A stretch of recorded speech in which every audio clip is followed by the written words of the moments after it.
I got with me a person I've been wanting to have on my show for quite a long time, since right around the time we both started our own shows, practically.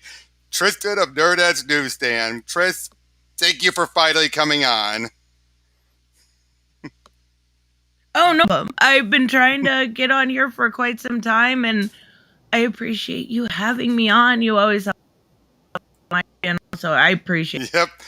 Well, what can I say? I mean, like I said earlier, like you started it, and then not long after you did, I started my own show. And my channel's been around a long time, but I said it before, and I've said it again. I'll say it again. You were one of my influences for starting my show.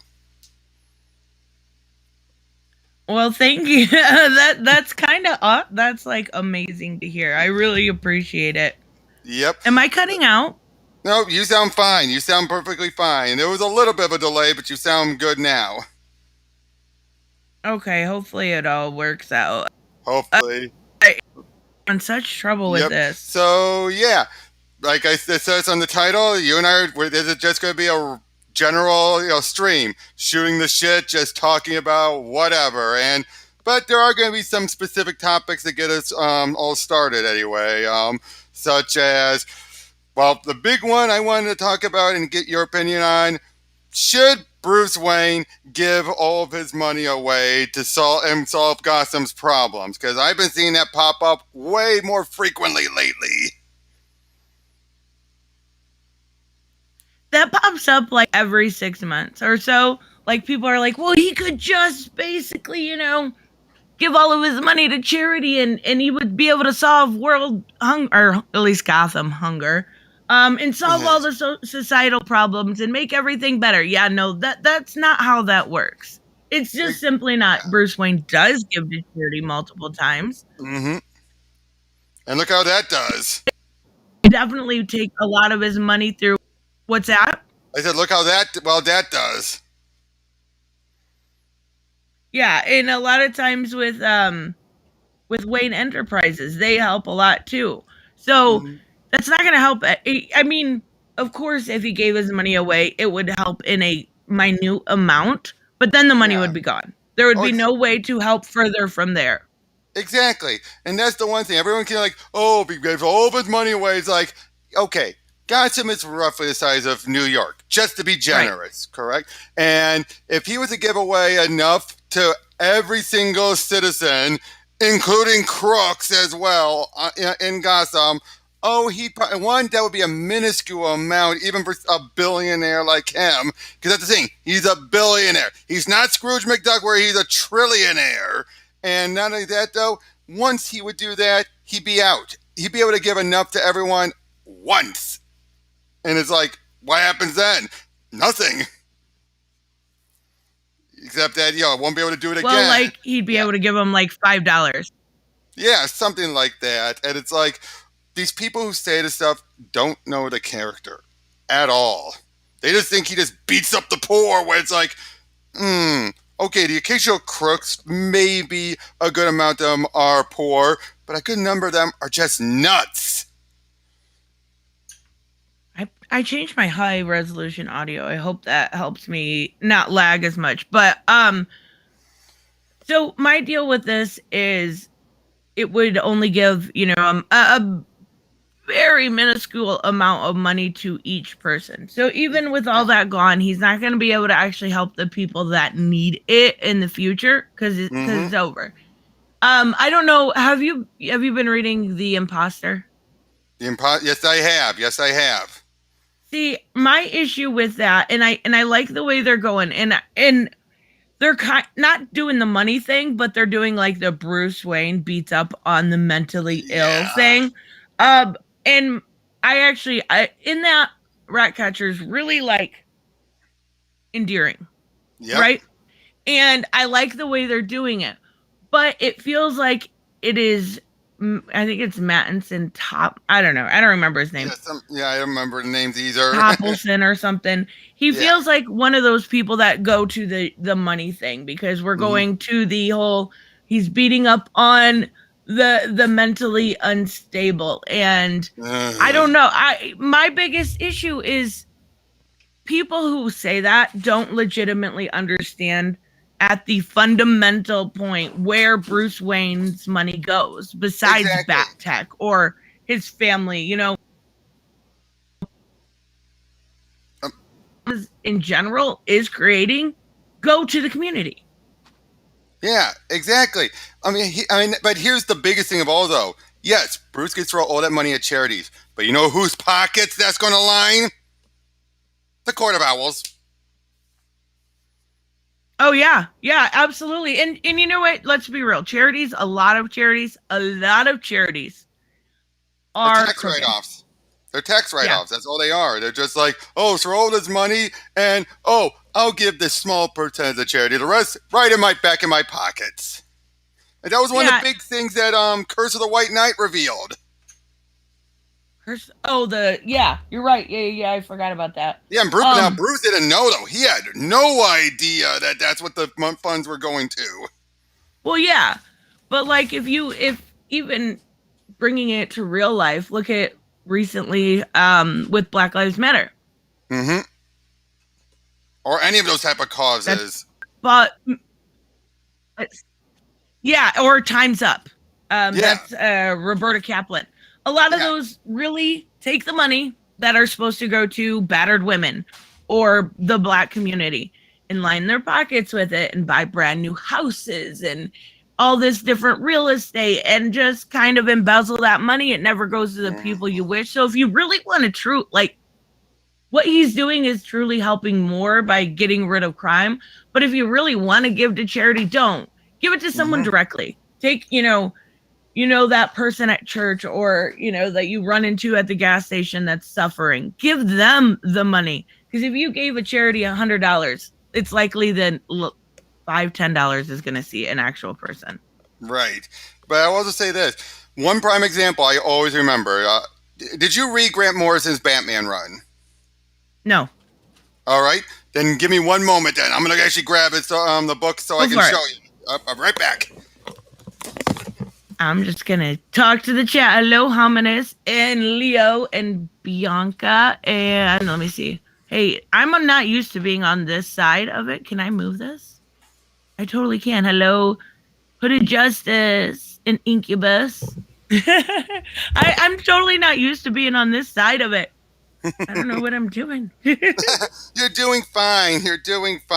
But yeah, during Morrison's run, there was a point where Batman basically stopped a pimp at everything, and basically he then offered all of his ladies a chance to come and work at Wayne Tech. Basically saying like, y'all, you need money? Oh, Raymond, hello. Sorry. Hey, I was like, hey, Raymond. sorry. But yeah, it's like basically, he then decided, it's all, like I said, sorry, while I'm talking, while they're trying to find where it is in the issue, and, come on, where is it? But basically, he finds, there's like one girl who he meets up with again later, who is short. She is very short. Like basically, her part of, what the pimp was for those who have lolly fetishes. And even though she's an adult. Little kids? No, she's not an actual little kid, though. But yeah, for those who want that type of thing. And but again, she's a grown woman. And Batman offers her a job and says, go to Wayne Tech. And sure enough, and next time he sees her, which was after he the events of Batman R.I.P., but before Final Crisis, he then meets up with her again, and she's like, you remember me? Of course, why wouldn't I? And she was a receptionist, which is she's the same receptionist we see during Batman Inc., who Damian tries to help before he gets killed. So it's like Morrison set up this character to actually pop up sporadically and actually have some importance. But I don't remember that. I would have to go. Let me see can I see the front of that? Batman and R.I.P. But okay. Turns out though it's not in there though, so I'm gonna have to try and find it. So, I mean, I get. I'm gonna find it. email Tristen. I realized I should have emailed. Oh, Okay, I swear I'm not being a bad guest. I You're promise. not. No, it's perfectly fine. It's perfectly fine. It's perfectly fine. But like I said, though, man, I'll try and find an image of it. But basically, yeah, Bruce had yes, helped her out, and she got a job as a receptionist, perfectly happy. She even got a Another boyfriend thing and all that, that. So yeah. well, another thing. Do you remember in Joker War? It would have Mm-hmm. been when Cecil Castellucci was writing Batgirl. She was like real mad at Bruce for not giving, and it was already after he had taken his money. Um, it was one of those mouthpieces. Oh Whereas yeah. instead of it actually being Babs saying it was like, hey, I'm mad at you because you don't give enough money to charity, you don't help the community often enough. Oh And boy. you notice how since then that part of Babs, that annoying, irritating part, has been completely written out.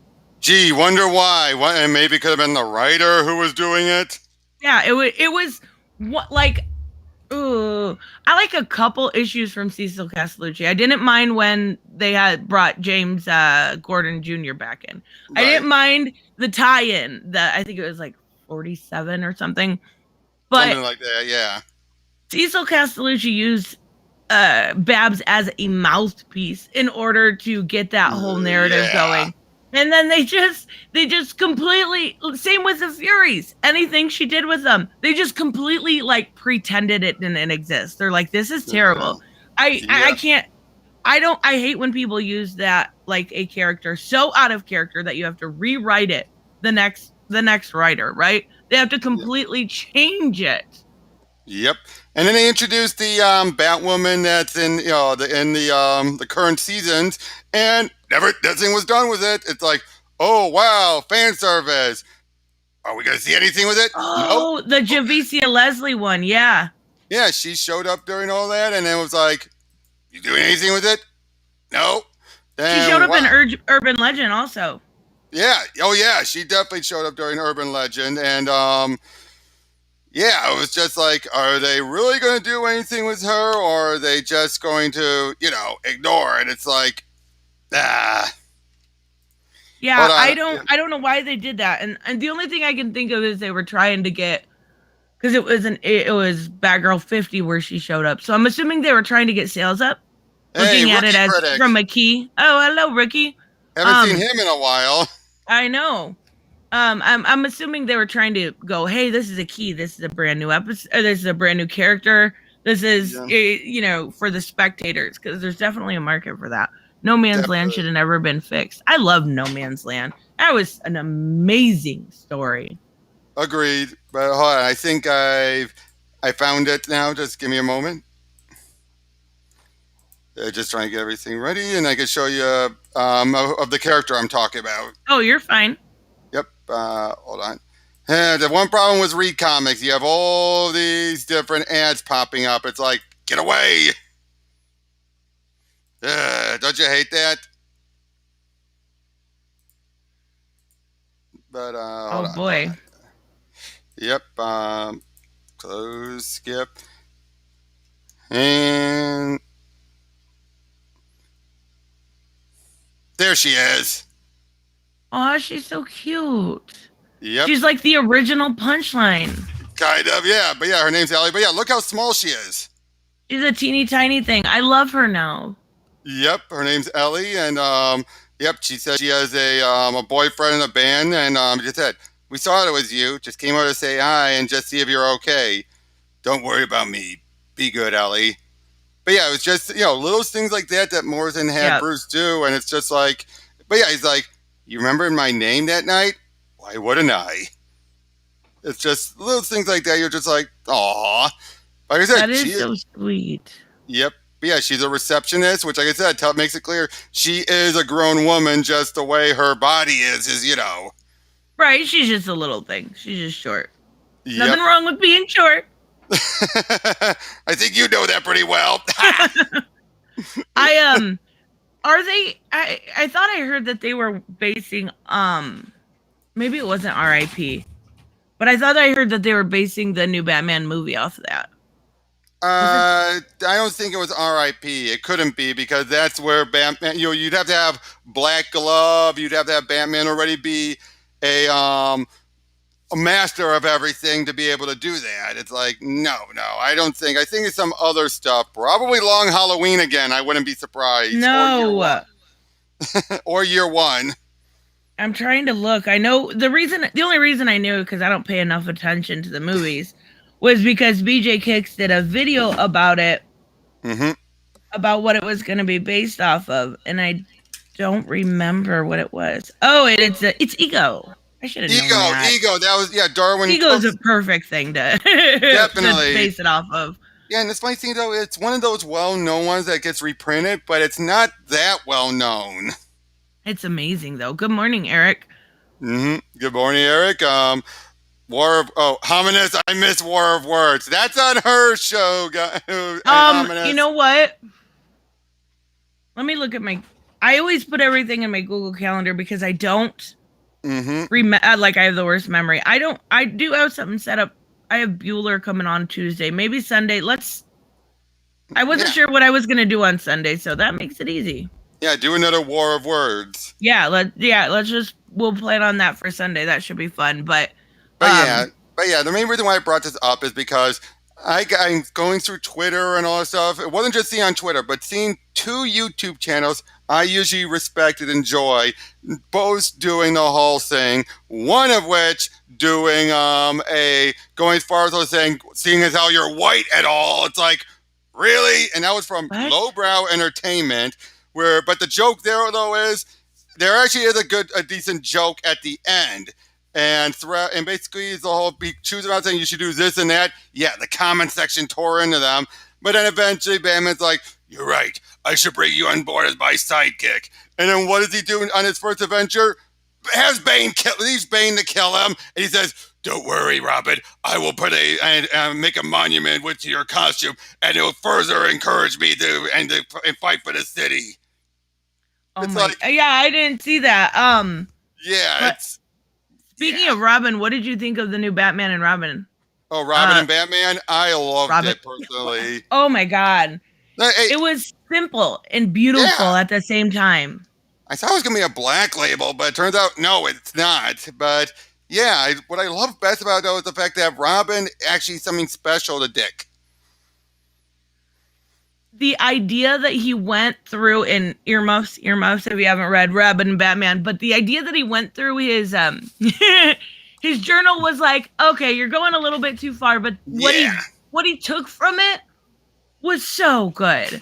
It was he Batman in that is truly kind of an asshole. Because he wants the best for Dick. But I also love how Dick is the big question is, was it a test of Dick's determination? And Bruce doesn't confirm that.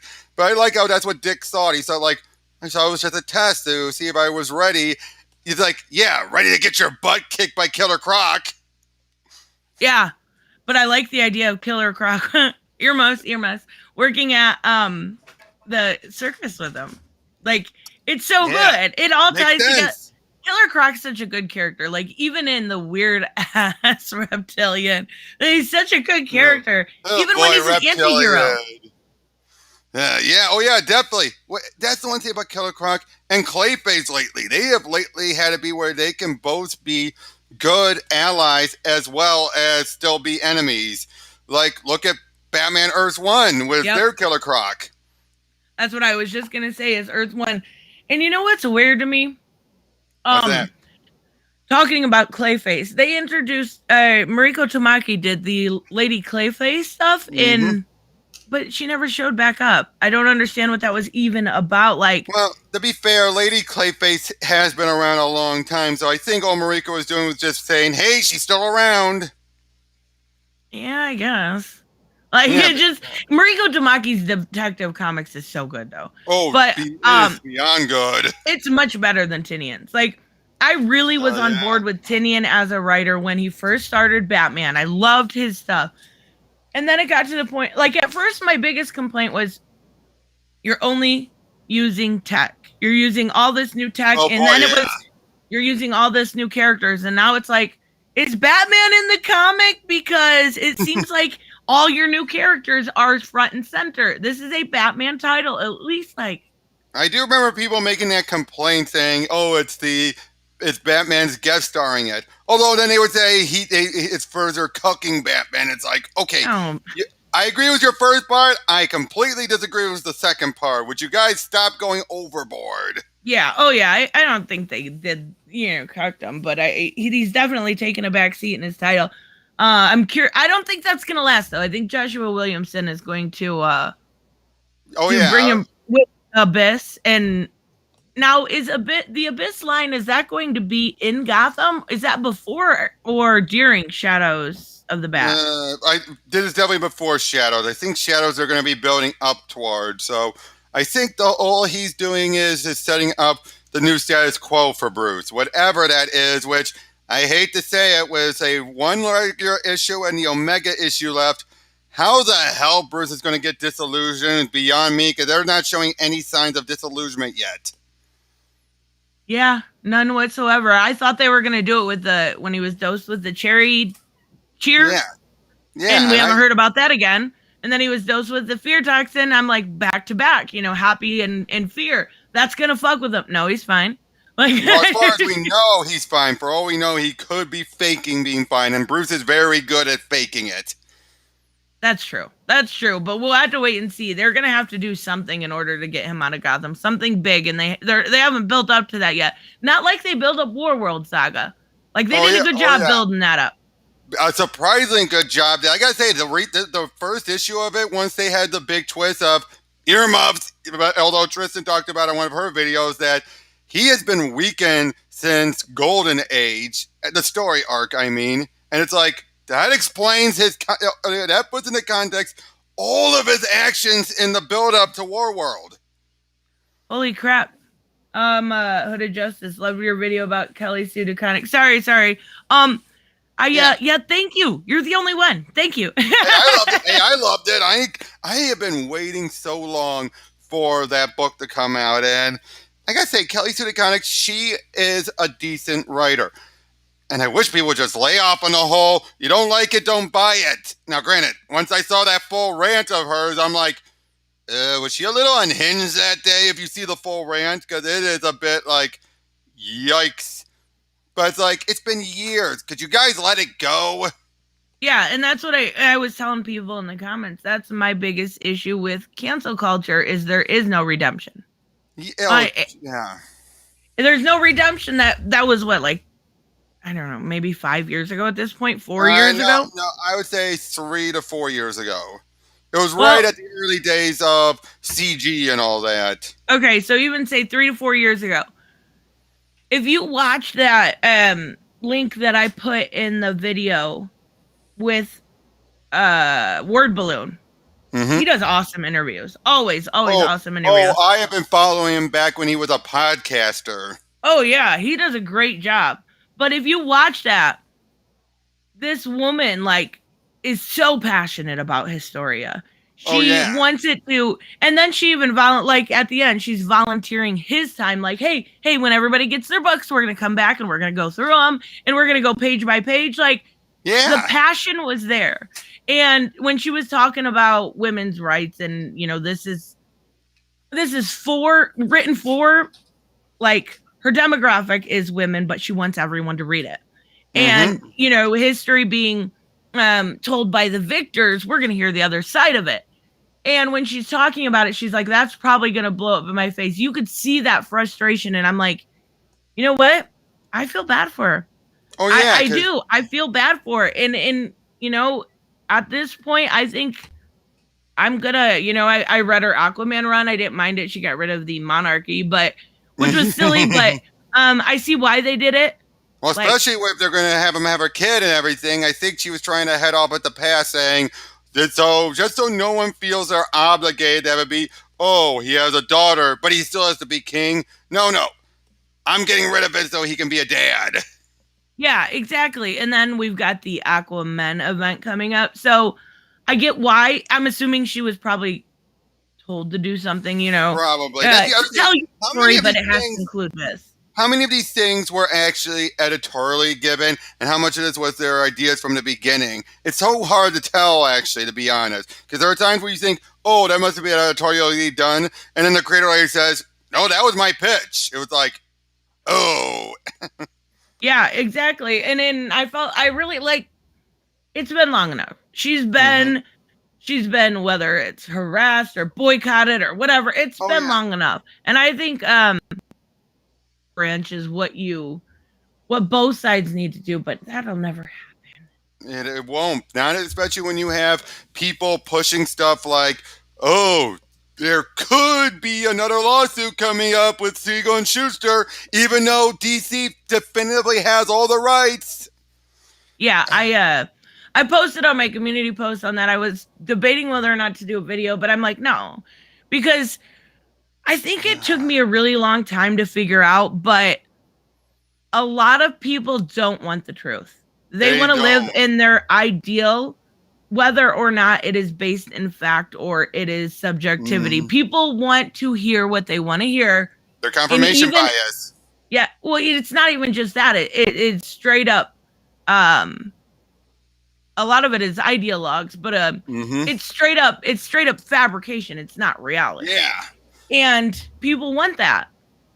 Oh And yeah. I just like, what's the point of trying to tell people the truth? And I do from time to time, of course, but what's the point of trying to look here, this is impossible because A, B, and C. Look, here's the sales numbers for your 25 years. Here's this. It doesn't matter. I'm still gonna get You're well, wrong. You're wrong. yeah, This person with a big, huge YouTube channel who has insider sources that they're not telling us who they are. They know more than you. well, and then I get a lot of times I'll get, well, like Wes said it was woke, so it's woke. I'm like, you don't have to listen to me. You don't have to listen. Just judge it for yourself, please. That's all I ask. Yeah. Oh, yeah, and that's the other thing. Is just saying that everything is crap. Or, oh, geez, with Wes, I don't know if you saw Comic and Finance's video about. No, Yeah, I you did shared a it. community post. Yeah, you did, about him countering Wes's point, saying there are no more good stories. It's like, are you talking about profitable stories or actual good stories? Because that's a big difference. It felt like Wes was more talking about profitable good stories, and it's like, that's always been debated. My whole thing I told the Comics and Financer was, back during the 90s, the triangle Mhm. number of Superman, and there was a lot of good stories, like Crisis at Hand, the one that actually retold you remember how in Action Comics #1, how Superman dealt with a wife beater? Right. And that was Dan Jurgens bringing that into continuity in Superman's early years, but took it a step further. It actually had to be that, yeah, he stopped it, but then the abuser came back Right.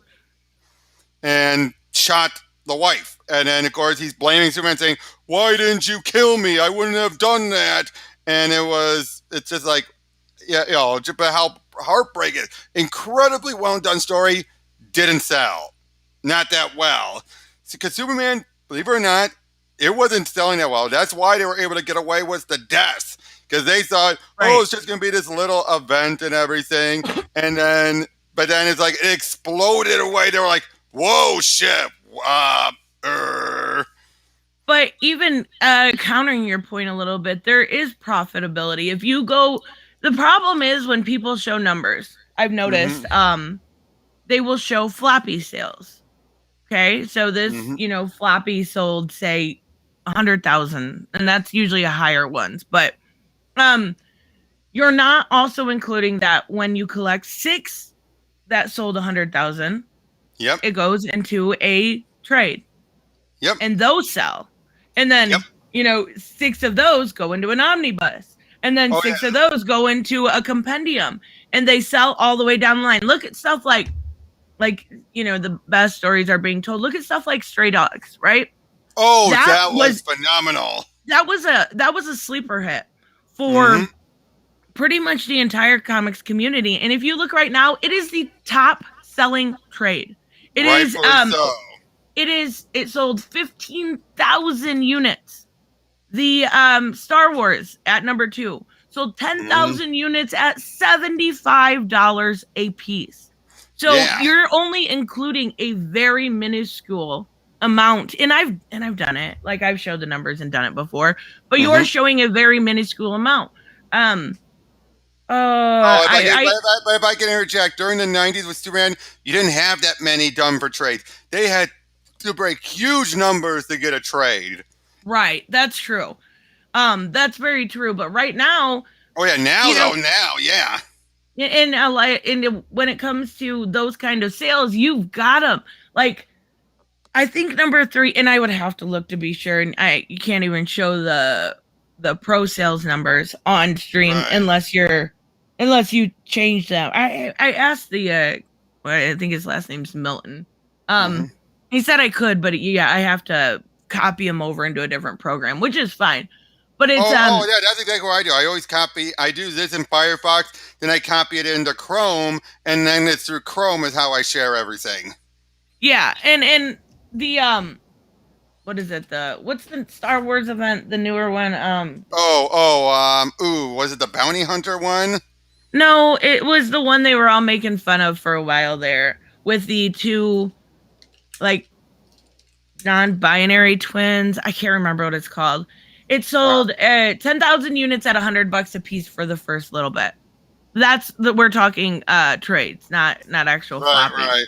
Oh, and Like, to be fair, I think that was the War of the Bounty Hunters. I think was it War of the Bounty Hunters? It might have been. I thought it was the Charles Soule, Greg Pak, Alyssa Wong, all of those creators. I wouldn't be surprised if there was.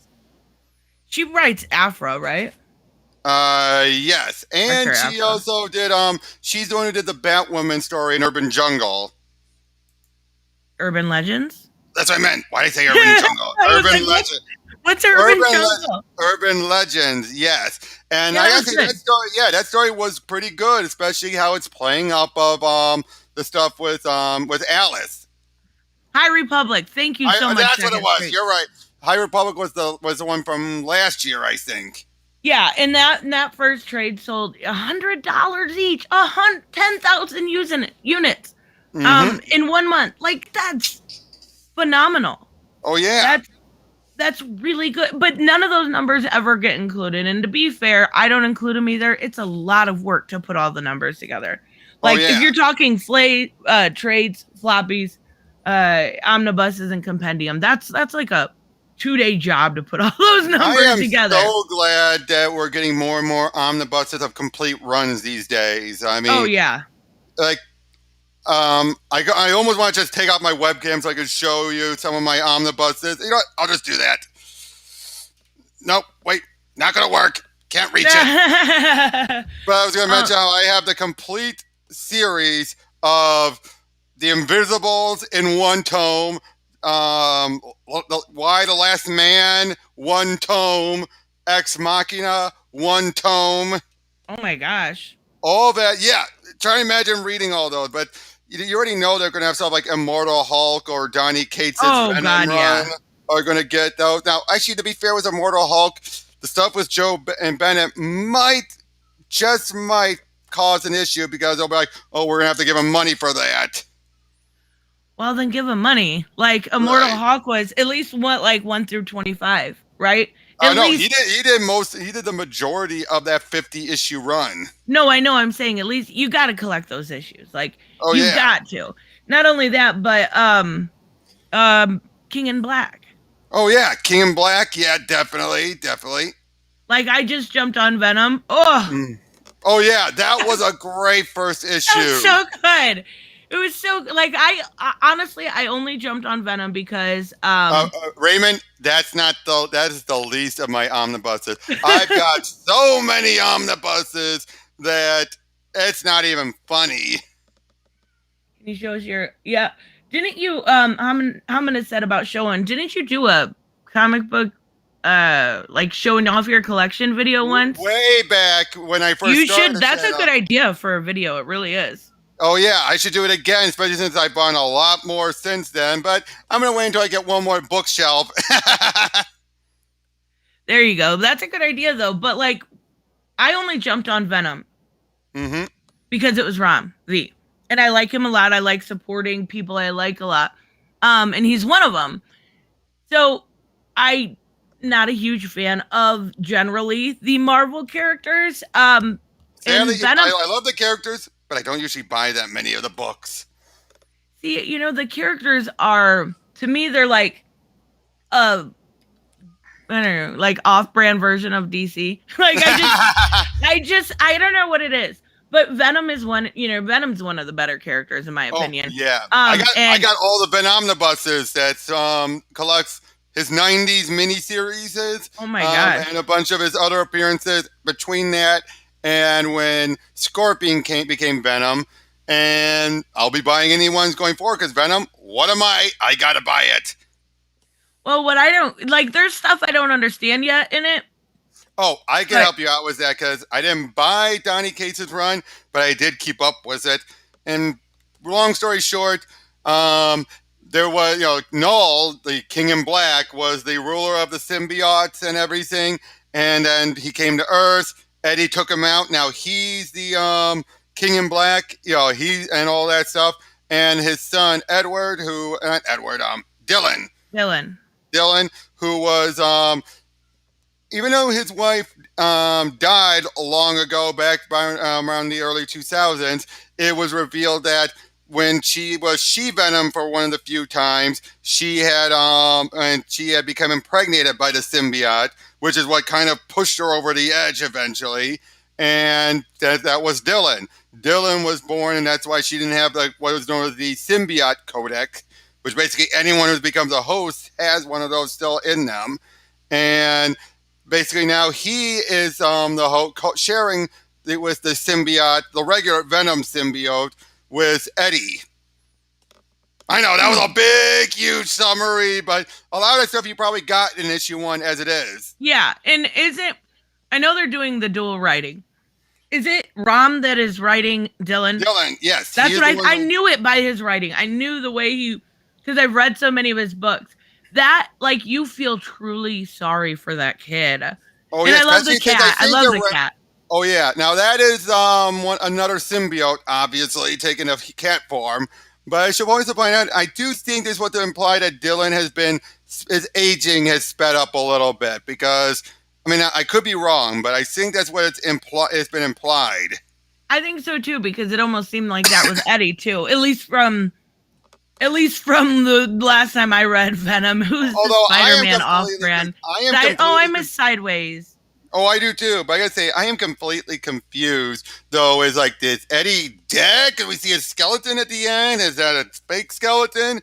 And he's just lost in time, or is it like they're going with time, whereas there's destiny and all that stuff, and it's really confusing. I think Eddie died, from my understanding, and oh my god, earmuffs. Sorry. We're talking about Venom. We're talking about Venom, Bianca. And Meridius picked up his bones, and that's what we're seeing. But he became the Venom symbiote and went back in time or something. I know, it's so weird. I think that's the mystery of it all, right? Yep. But yeah, you know what? You're right. I should definitely do another follow-up because I'm seeing people already saying that's a huge collection. Yeah. What you're seeing behind me is still not my entire collection. I got another bookshelf there. I got another one there. And I still got a couple of long boxes still to empty out eventually.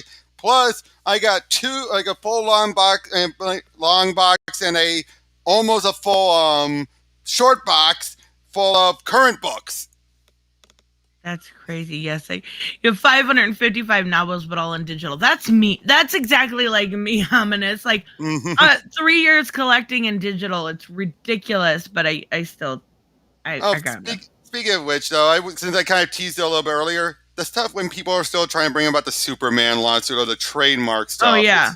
Yes, technically, EVS are talking about a Siri, but let's be honest. When he's saying that.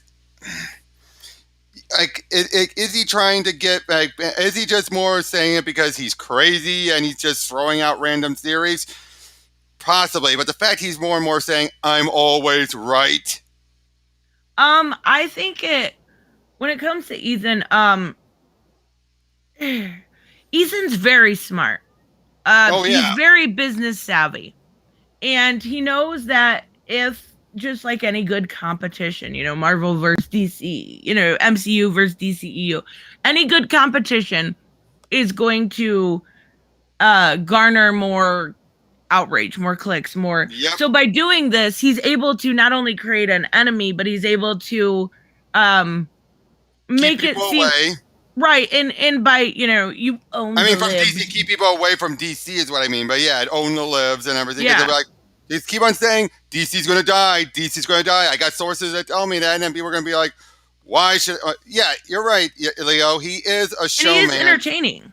He is entertaining, but I think it's now gotten to a point where he's tailoring a lot of his stuff around that crowd, and it's more like I've said it. It's more like keep giving them confirmation bias they want to hear. Right. And it's like just like with people like Doomcock. At first I was like, Well, this is annoying. Like I have to keep correcting these things. And I'm like, in my comment section, I don't mean making videos, but right? it's almost like reality TV, right? Oh You yeah, know where they it's keep on saying fake. it's real when it's everyone's Yes. there's that insane group that think it's real, it's real. Yeah, like wrestling's real. Okay, yes, you can get the hits are real in wrestling, but everything is pre-planned. Right, exactly. And people kind of like that, even though and some of them take it seriously. Oh, I know they way do. too A lot of serious. them do. But some people also like to just the entertainment factor, and I can Which is fair. understand That that. is fine. If it's just the entertainment factor, yes. It's the ones, though, that first cat one, the former, who take it so seriously and want to give you shit for not agree, for pushing what they feel you're the one pushing the lies. Yeah, and it's irritating because it feels like I'm constantly having to go, okay, here's this link so it's fake. Here's this link so and it's like in the But nicest way possible, a lot of those people were never going to be buy comics anyway. oh yeah, So it's not a big deal to me. Like oh just yeah. let them enjoy whatever they want to enjoy, but don't expect me to not to pretend like that shit's real.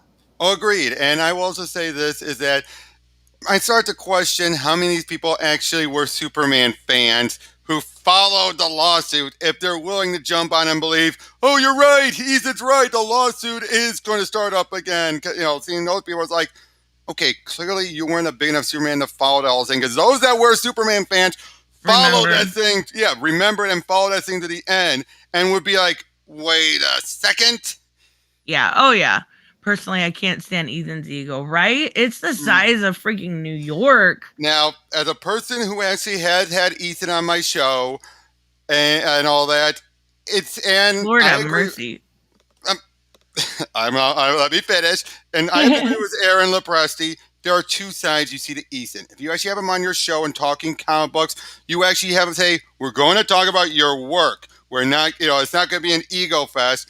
He does come off as professional as, I mean, he'll still let slip his occasional, like, I'm the greatest and everything. But for the most part, he actually shows what he's talking about, showing off his knowledge and all that stuff. And you feel like, am I talking to the same guy here? Or do you have a twin brother running around? Right. It's all a show, right? It's Oh, all a show. Look, SJW this, SJW Marvel, DC, yeah. the comic Doom and book industry gloom. is over. It's all We're a going to be the show last so one you can. standing. Yes, exactly. And they're no competition. They're none whatsoever. But they Oh, yeah. play it off like they are so you can own them. Right? Like you Exactly. can own the other side. Give me 2 seconds. I'm going to turn it's like stuffy in here. I'm going to turn my fan on. No problem. I was just going to make one other point, and that is that if there's one thing, though, I will fault Eason on, is the fact that he has set, at least for those who are within CG, a bad standard for the crowdfunding books that I gotta say, more and more of those outside of CG have been proving there's a lot better way of doing it. He's got people thinking, oh, it's all about the money, don't care about the units sold, or oh, it's about sending out all these goodies and everything. And then the worst of all, of course, oh, take your sweet ass time between installments of your book. It's still gonna have it. It's like people like Tim Lim and all that, and even Doug Tenapel, until he went on his hiatus, we're showing that you and keep things consistent, and your fans will stay consistent and loyal. And it feels like the only person in CG who is doing that is Mark Polton with Graveyard Shift and Codename Kill Switch and Sea Dog and all that, where he's actually releasing multiple books in 1 year, and everything, and it's keeping up, people's interest. Whereas Ethan's way, normal way, and unfortunately some others are following it, it's relying on the whales. What did I miss? Okay. No, I heard about Doug Tenable. What? He went on hiatus?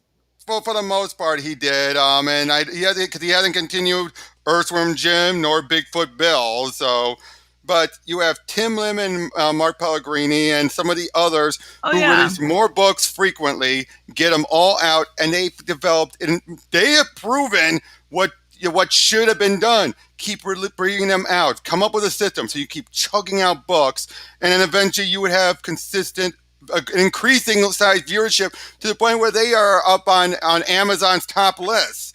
But then, whereas Easton, on the other hand, like I said, they rely on the whales, the people who will just throw all the money at the biggest expensive stuff. And yet, given how Rainbow Brute is only barely got past 500,000 and everything, I think it's proving how it is failing. But they don't want to admit it because in their eyes, we're the greatest. And people are like, oh, Ethan got $1 million for one book, possibly two books, and it's like, he's better than all these other books. If you're judging by one issue, you are absolutely right. One issue from 2 years, almost going on 2 years now. Whereas DC, on the other hand, regularly reaches that amount with all their books total within a few months. That is 1 million. That's a regular amount they could see and more frequently than the amount of time it takes Ethan between issues to do it. Because again, that's just over 1 million. That one time. And you're not talking units either, which is a big difference. Yeah, exactly. That is a huge. And I wouldn't say that $500 or $500,000 is a fail or anything. That's still that is still a lot of money. But like it's half of what he did before. The thing is I think it's better to compare units because you can buy 5 DC comics or 6, 7 with Bane. Would you please knock it off? Go. Better watch what you say. He might take the ass. Knock off your mic. Okay. I know he's being great. Oh. It's always this time. But then that's right. Leo's right. You can't compare one person to a company. You just can't. Exactly. But you can compare units, right? You can compare a basic number, and the numbers aren't. What's this about Wes? I didn't say anything about Wes. We're talking about Ethan. Eric, that's my friend Eric. Don't worry, dude. You can rewatch this. He might be a little bit behind. Oh, okay. My bad. But you can't compare him to an entire company. So even if you compare worst title to his units, it's still lower. The fact is he's making a lot of money. Let him sit in his corner of the internet. I have no issue with it. The only problem I ever have is when it crosses my channel. Like, every book at DC is woke. Clearly, you're not reading them. Exactly. I mean, I still remember when you did the weekly wokies and everything, and it was like, I stopped doing that. It didn't seem anyone had the interest. Yeah. Oh, speaking of which, I just got the digital copy version of Common America Volume 4. Oh, that's awesome. But that's like I said, that is what, in Tim Lim's method of doing things, it's what I thought CG was going to do in the beginning. And I think that was one of the things when we had you and I and England team were all on together. Gotta get back to work, Eric? Well, see you then. Thanks for stopping by. But yeah, when you and England team and I were talking, remember how he was saying how that was pretty much how things should have been done. You build up your audience through releasing multiple books. And like I said, Mark Polton's the only one who seems to be doing that. And even then, I don't know how consistent the build on his audience is, especially since part of it is relying on John Malin's, his little Malin militia and everything. So it kind of skews his numbering, especially when you look at Graveyard Shift, which is the one that Malin mostly handles. gets the Mhm. bigger numbers than Codename Killswitch and some of the other ones, or U.S. Assassin even. It's like, I don't even know these books. oh, Like I don't pay attention to these people at all. Bolton, Like, yeah, well, Bolton is just making his own universe, and which makes well, sense that's since cool. his early stuff was an Image, so he knows how to make a universe. Right, exactly. And you know, if that's what they enjoy and they're doing what they love, let them do it. Just don't fucking come to my channel and tell me what I literally my channel is about is wrong. Okay. Oh, All I will right, say guys. this with Force Diversity, he can get a bit grating lately as well. There are some times where he goes a little bit too Yes. far in the other Yeah. direction. There are times where he does videos where I'm like, he is calling it out as it is, and then he slips in about Trump and all that. It's like, you He's had the me to, yeah. Yep. No, I agree. I like Force Diversity. He does a decent job with like kind of debunking things, but then he'll go into like like This like he super goes. far left stuff, and I'm like, just I don't know. And if that's what he enjoys, go for it. Like I said, but like I, it's very similar to like the other side of geeks and gamers, and I'm like, I like listening to both viewpoints, but I don't know, it's too much for me. Exactly, and but yeah, I mean, but it just feels like with so much of this community, it's gotten to a point where, because I remember when it started. I was there before even you joined up, and everything. I was there when it started, before it was officially CG, and I never officially took in. But I remember the early days where it was a case where you still had people talking comics in between stuff. You would have people, just be like, "Well, yeah, but still, you remember this stuff? You remember that stuff? Yeah." You know, they would still have casual talks, usually to try and make up stuff. Now they have the BS excuse of saying, oh, we don't talk about old comics because it reminds us of the good days. And then we have to look at the current stuff. It's like, yeah, sure. You want to give me another excuse? Because that's all I'm hearing is excuses. What annoys me about that is like how many videos can you make about Vita Ayla? How many times can you say the same things over? And I know I do it too, but like it Well, yeah, gets to a point where it's like almost harassment. Like you make 6 videos about her a week. Like that's crazy to me. Like yeah, I even backed off when it comes to the Johnny Depp stuff. I only cover the main news. I won't cover like the tabloidy stuff. oh I yeah, know I probably would get a lot more views if I did, but that's never been what my channel was about. I exactly. backed off that stuff. Like you can only do so much. It's like, God, we get it. You don't like them. We know. We know. We knew a year. I still remember when Yellow Flash would keep on bringing stuff from Scott Snyder from like a year and a half ago. But the time he would do it, it was from like a year and a half prior. I don't know if he still brings it up, but I wouldn't be surprised if he does. But it just brings it up, and it's like, oh, this one time, and because of this one time, we're never going to forget it. And I'm going to keep bringing it up to say how much of an asshole Scott Snyder is. It's like, okay, can Scott be an asshole? Yes. Can I be an asshole? Yes. Exactly. Can anyone be an asshole? Yes. No one's perfect. And I think that the thing is, are there people out there who are saying stuff like, oh yeah, we want to change every character? Yes. Even when someone like even I always say that if even Perch brings it up as a case of someone is, people have said that and they work at DC, yeah, I will take his word for it. I will believe him, because if he's saying it, then yeah, he's seen it. It does happen. They do exist. But are they the ones running the show? No. Are they the ones who can have influence?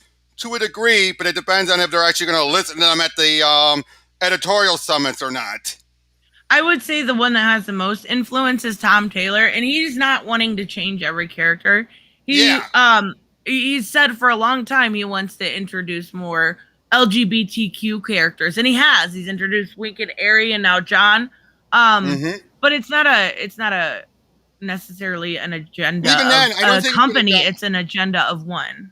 And here's the other thing. Now, of course, let's wait and see how it is with John once he comes out fully as bisexual soon. But I don't think that's then he's going to be like, yep, see you, Ray. Sorry. Yeah, no problem. See you, Ray. But yeah, it's like, I don't think it's going to be all like, oh, it's all about John's bisexuality now. Oh, it's all going to be rainbows and nothing else. And it's like, no, I think Tom's still going to focus on his other political, his other agendas, type of plans. But it's not going to all be about the bisexuality. Is it going to be a case where it's just going to be window dressing? Maybe, but would that be a bad thing? Now, of course, it would be a bad thing in that it would then say you overhyped it when you weren't going to do much with it. Right.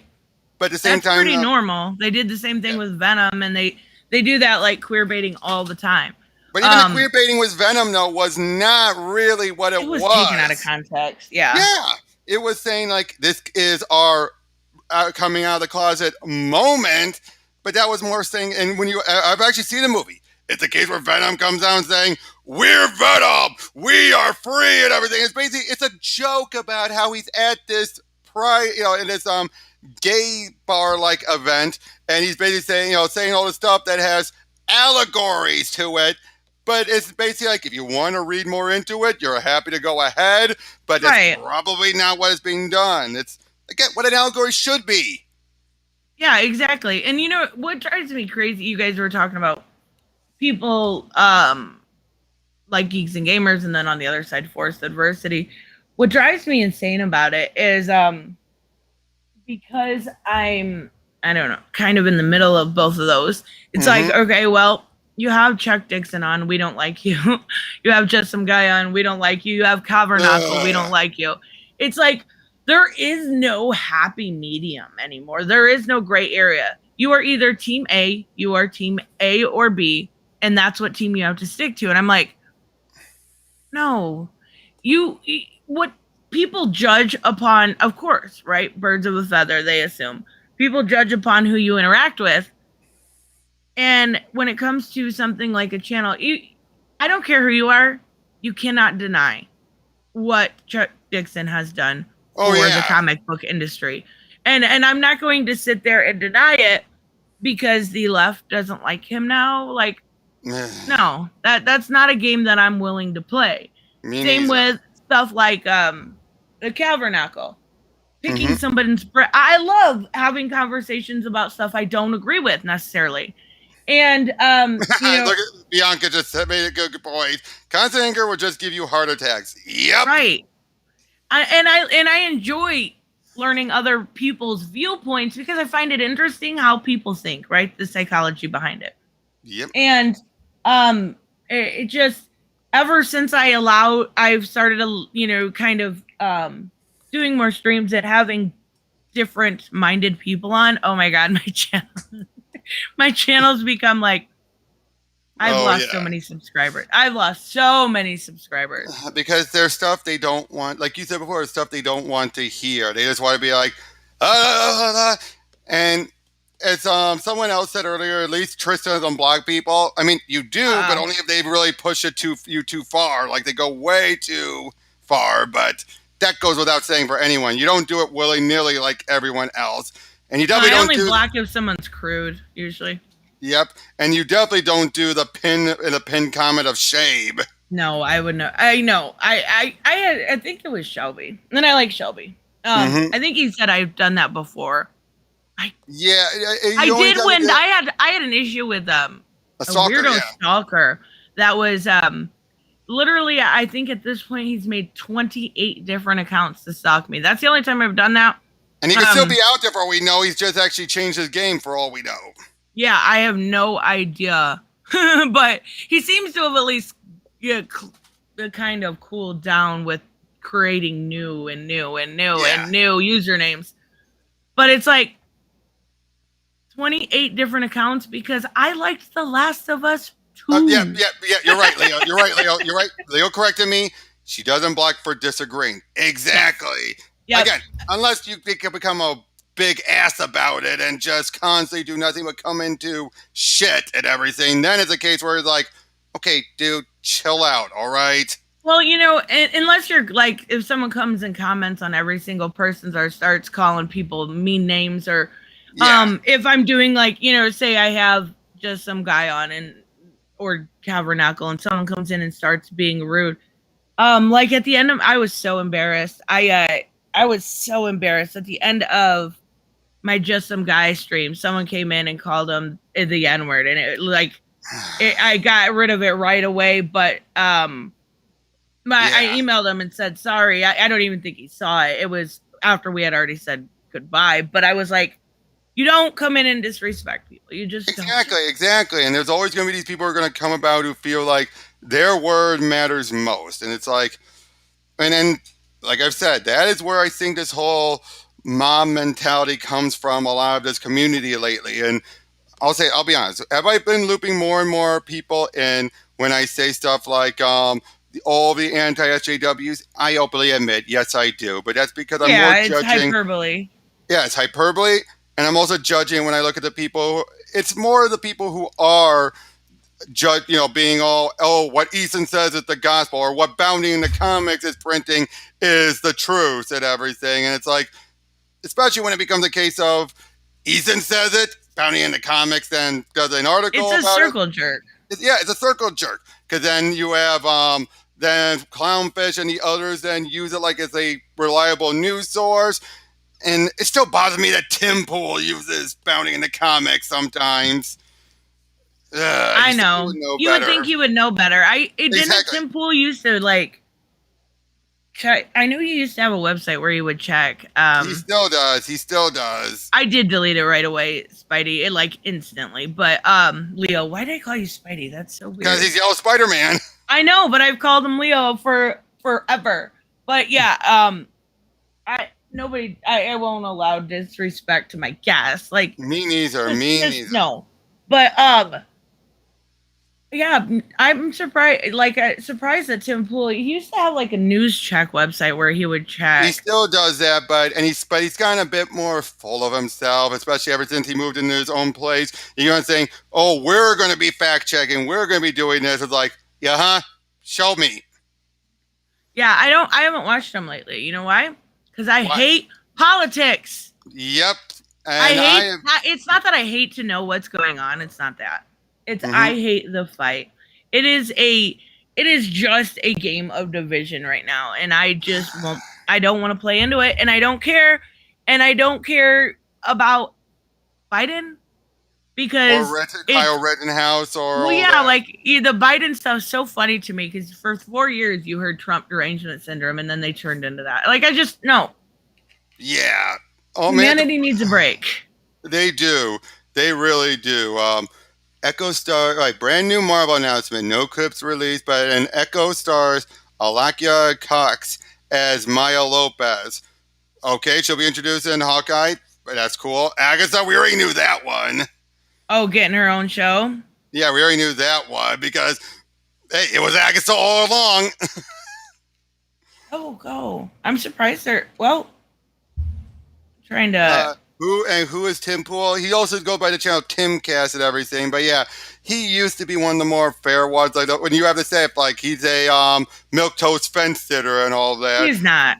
He's not. He poses as one, but he more and more lets it. He's been letting it slip more often. He might then do videos that kind of backtrack on it. But when you see the ones where he gets passionate, the real Tim comes out, and it's like, dude, you are just as bad. I'm surprised they're introducing Echo. I'm not surprised. Hawkeye of all things. Yeah, like, I thought they were kind of following Matt Fraction's run. X-Men 97 anime series explores new stories. They've done that before, actually. They have done that already where they would keep bringing it back up. They did that back during Secret Wars and everything. Got its own spin-off, so I guess they're doing it again. I'm excited for the Hawkeye one. I love the Christmas theme. I love it. Thanks for telling all this, Samuel, by the way. Spider-Man freshman year anime. Why do you have to just say freshman year? How many times? Almost all of the cartoons just start him in high school anyway. Mm-hmm. I love the idea of Christmas into something like that. I think I know it kind of, makes it seasonal, but that first trailer was like fucking amazing. I did watch Grace Randolph's review of it, and she said it's a little bit different than the other shows. It feels more like Netflix Marvel than it does Disney Plus Marvel. which is fine because I don't know what Netflix Marvel feels like, unless she's talking about the Shield, Agents of the Shield, maybe. No, I think she was talking more about Daredevil and Luke Cage, and hopefully not Iron Fist. Well, didn't that end up being good by season 2 or no? By season 2, yes, that's because you had it. But a lot of shows you ended up having a lot of creative, shakeups and everything by the second season. So yeah, it got better by season 2, but by that point the damage was done. Ah, that makes sense. Well, they're gonna change him anyways because of the backlash. Now they're apparently saying that the new Iron Fist might actually be an already established character, which is like, really? You couldn't even come up with a new character. You're just giving someone else the mantle. Wow, that's going to win over people. Well, if you look at that cover, that one that plays homage, with there is like someone in the window. There's a couple little clues. I don't know. I'm sure, like maybe if I read Marvel more, but there's clues in there who's it's gonna be. But She-Hulk's gonna be a comedy series. The clip. By the way, did you hear about Frank Miller's doing a YA graphic novel? What? Hold on. Frank Miller? Yep, Frankie boy. Frank Miller and YA sounds weird to me. I'm saying to you there, and then I'm going to share it. So hold on. Yeah. Well, it's for Carrie Kelly. Yep. That's cute. Okay. Oh yeah. I will agree with that. That does sound cute, but it's also the fact that this is the third book of a 5-book deal that he actually had done last year with oh wow. Not last year, back when he was doing those other books. So Miss Marvel, the clip features Kamala mixing her normal life at school and the mosque with trying her new superpowers and homemade costume. Fall of 2022. I'm curious to see how that show's going to go over, because I know there are a lot of Miss Marvel fans, and then there are a lot of Miss Marvel I hate you fans. Like, people love to hate it. Yep. Oh, she's so cute. Next year is the 35th anniversary. Wow. Holy crap. Ben Caldwell, I love his artwork. That is going to be cute. See, that's how you do what, I don't know how the writing's going to be, but because Frank has been... terrible lately. It was originally estimated to be 200 pages. He's drawn more than 200 so far. Oh my gosh. It's going to be a big one. Well, that's how you do YA, because then they'll be interested in them. Well, Carrie's not in the main line, but they'll get interested. She was, and then they took it out. They'll be able to switch from YA to actually comics eventually, maybe. Yeah, that's the hope, at least. Yeah, the third of a 5-book deal that included Golden Child and Superman Year One. Fourth and fifth one have not been announced yet, but he's been having a fixation with the World War II era of DC characters. That'd be interesting. Yeah, definitely. I don't know. Oh, that looks great. Oh, she's so cute. Mm-hmm. So I think they need to do something with maps also. What? I think they need to do something with maps from Gotham Academy. Also, they could do YA with that. Yep. Oh, also, apparently we're now going to have a Queen Goblin, and good God, her rack! Oh, didn't you know the only way in at least Marvel and a lot of entertainment is you can have a big rack if you're evil. Yeah. But now the kind of a cool design.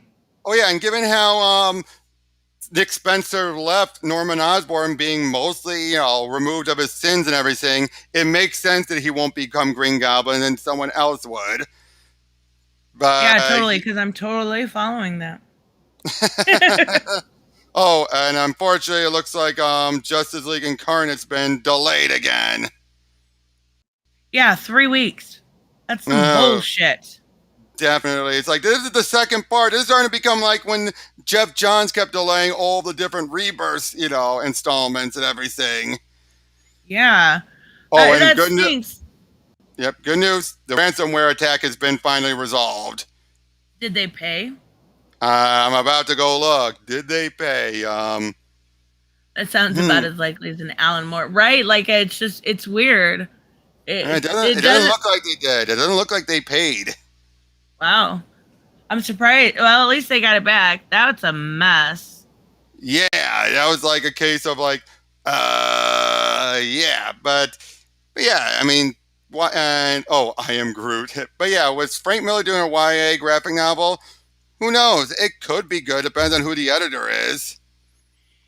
I just Frank Miller. I mean, another one you can't take away what he's done, but what he's Right. done recently.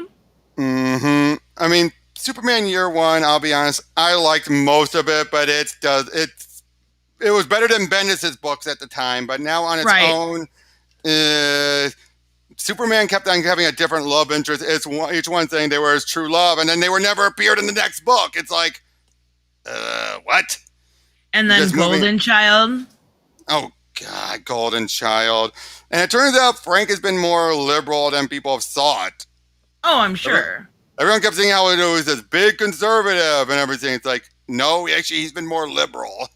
Wait, who thought Frank Miller was a conservative? Oh, so many people did because of how he used Reagan and Dark Knight Returns and Main Diamond is down. They're using the backup system still. they'll probably find a way around everything and all that, Yeah. but it's still better, not having to pay the ransomware, which that would, boy. First the oil and then other things, and now comic books. Yeah, I wonder if we're gonna have some delayed title from Image and stuff. Yep. Speaking of which, with Image, cannot wait for that Geiger 80-page giant. Oh, I know it's gonna be, and then not. Well, I don't. When's not Noctera? Noctera comes out, continues in. Hold on. I saw it in December Oh hell yeah!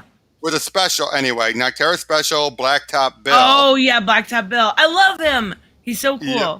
And then it starts up properly in January. Awesome. Those two titles are so good. That and Department of Truth. I'm trying to think of what else. There's so many. I still gotta read Crossover, of course. Crossover. Oh, so good. Image honestly does such a good job with their indie titles. Exactly. I just read. Okay, so I'm not normally a Dynamite person at all. I don't. For me, Dynamite is just so much TNA, it's unreal. So I don't read it. Right? Nyx NYX just came out this week. It's so good. I finally found a Dynamite title that I love. It is awesome. And then, I think it's Image that does this book. I'm looking at my comic salad. Yeah, Image. What's the furthest place from here? That's a long one. I gotta read it. I skimmed through it at my local comic book store. It's interesting, very interesting. I like Rosenberg a lot.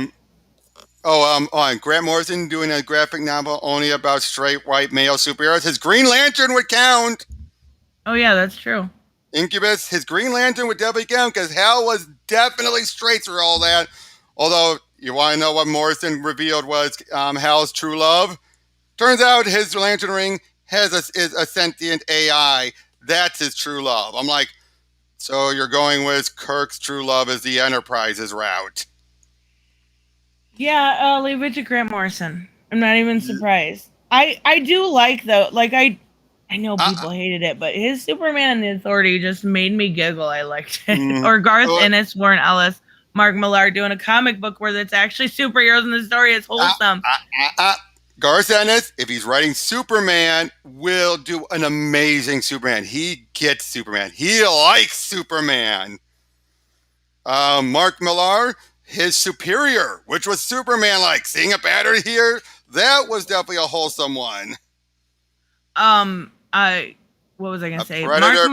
Mark Millar right now doing Jupiter's Legacy. I know not the Kingsman. What is it? The new one that's coming out.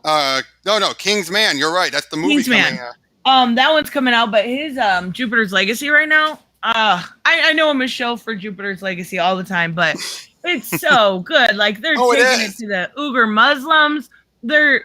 It is fucked up and beautiful all at the same time. I love it. I've always loved Jupiter's Legacy. Mark Millar, he ever since Man of Steel and he put it, took a lot of his cynicism out of him because it pushed Superman that far. He has gotten better. There's still hit and miss with a lot of his work, but I don't think we're ever going to see another Nemesis. Thank God. And Super Crooks is coming out soon. The anime. Oh, Super Crooks! I love the comic version of that. It's Leo. What about Super Crooks? I love about that is that it's basically it's actually set in the Jupiter Legacy universe, and it's basically Ocean's 11 with supervillains. Yeah. And if they adapt the comic, it's brilliant how they pull it off.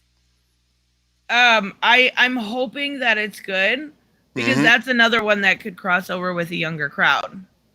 Yeah. Oh, but I say with Netflix getting all those animes, I'll be honest, I am weary. I am very weary of them getting all those animes to make live action adaptations. What else did they get besides Cowboy Bebop? I think they're getting Gundam. I think One Piece. Oh yeah, they are. The One Piece stuff, which even that I'm like, okay, the stuff was fake. She looked the part, and people blew out of proportion. That's how curvy Faye was, because of fan arts. But Nami from One Piece, yeah, what the hell? If that's the actual casting they did for her, what the hell? Why is it bad? If it's what I saw on Twitter, which was this girl who looks the part in the face, but does not have the body for it, because Nami is that stacked. That's okay, but here's my question. Is she like Faye? Because I don't know One Piece. I don't know that much either. I don't know it that much either, to be honest. She use her body like Faye does? Oh, she does. From what I understand, she definitely does. And like I said, she is stacked. And the girl is almost flat-chested. Well, you do know that like push-up bras and fake boobs exist. True. But I don't think they would do that to the actress for the thing. That's true. That would be kind of demeaning. Samuel Sierra bringing up the Superman 2000. Good God, no. That was almost going to be Superman's One More Day. Depending on... as far as the face stuff goes, I don't know if you've seen the stuff that they had a trailer and oh my God, it looks so good. It looks like I'm really shocked that it looks good, but I do think it's because Bane, can you stop for 2 fucking seconds? Just toss him his brush. I don't know where it's at. Uh-oh. But yeah, Netflix getting all those stuff. Now, granted, it's probably to air the animes on their channel too. Right. But the fact they're doing it to also get the live action rights is suspicious. The weird thing to me is like, how did they get that after that just absolute mess that was Death Note? No spoilers in the chat. I have not finished Death Note. I'm only about halfway through. How did they get that after the disaster of that? Who knows? I think it was because of the case of they could say that was a one-time deal and everything, and bad Bane bad. I know he will not listen. I'm trying to put something so he's not just staring at me like spoiled brat cat. He really is. He totally is. But she literally went from a B size to a D or double D size. She's talking about Nami, of course. Well, I mean, I don't know. That's kind of like if they got a really good actress and that's the only issue, then I don't see it as that big of an issue. And I agree Especially if they they get the look down right, they get all that stuff right. Like I don't see her chest size taking away from the part as long as she's true to the character. I'm just saying, that's a case where, unlike Faye, where people were blowing out proportion, saying, "Oh, she's not stacked like Faye." Faye was never stacked. I mean, she was to a point, but like, what do you expect? You're going to a live action, right? Oh yeah, you can't expect perfection, and you can't expect